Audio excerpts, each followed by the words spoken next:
But do you find that the ladies don't understand the value of some of the male merchandise that we've been hoarding for years? Yeah. Mantiques. The mantiques. You know what? I think that's changing more and more with the programming that's on. Obviously with us and Pawn Stars, they're starting to look at things completely different. They're like, wow, that's What's it really worth? $100, you know? And I think it turns into, hey, that's junk. And then the next conversation is, maybe we should sell that. Ladies, how many, by applause, how many people think your man has junk in the house that you'd like him to get rid of? And gentlemen, how many of you think that what you have is extremely valuable and will never part until the day you die? That's what I thought. See?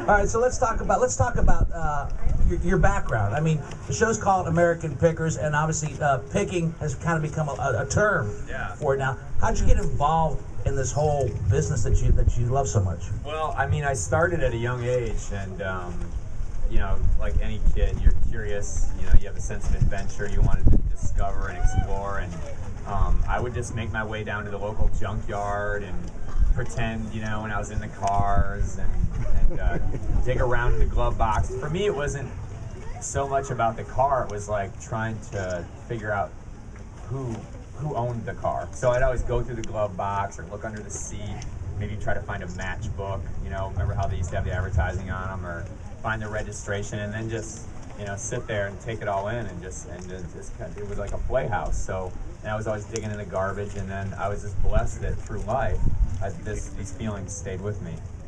Now, I noticed that you seem to have it. Anybody ever watch Inside the Actors Studio with James Lipton? That guy? I'm gonna ask one of those type of questions. You seem to have an affinity for old bicycles. I love old bicycles. Is it because as a child you didn't have a bicycle? I mean, when I was really little, I wanted a bicycle like most kids do before they can ride one. So, my mom put me in school. I was actually in kindergarten when I was 4 years old. She put me in school early, and I would walk to school because it was just a street away, and I couldn't have a bicycle, for one, because we couldn't afford it, and two, I couldn't ride one. I was too little.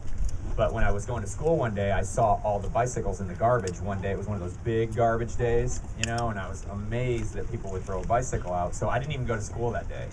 I gathered all the bicycles up, and I brought them and I put them in the front yard. Now my mom, you know, came home from work because school called and said, you know, he's not here today.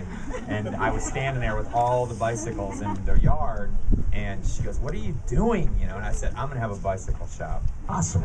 And what she did then was something that changed my life forever. She goes, "You know what?" She goes, "If you want to do that," she goes, "I won't park my car in the garage anymore, and you can have the garage." Awesome. So right then, she gave me the garage, and then I started bringing stuff home all the time. So what was your favorite bike growing up as a kid? I mean, when you think about your favorite bicycle as a child? Well, I mean, obviously Schwinn, you know. Yeah. I mean, Schwinn was the Cadillac of bicycles, and they were made in Chicago, and they were amazing. The orange crates, the apple crates, the pea pickers, and the Schwinn Continentals, and the Latours. Everybody wanted a Schwinn. You never had a Huffy with a banana seat? Well, my first brand new bicycle was from a department store, and it was it was from a hardware store, and I think it was a Huffy, but my mom brought me home a brand new bicycle, and that day I completely tore it apart. I tore it down.